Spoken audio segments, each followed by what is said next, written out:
Hi, my name is Akshal Patel. I'm one of the neurosurgeons at Swedish Neuroscience Institute in Seattle. And here's what's happening at Seattle Science Foundation this week.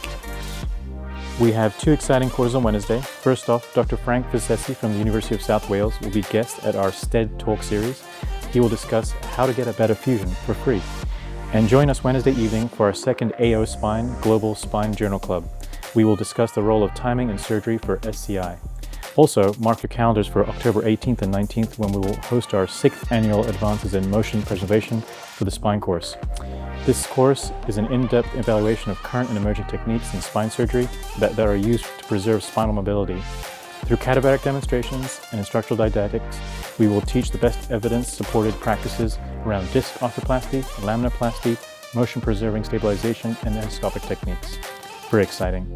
As always, you can register for any of our courses at ssfcme.org.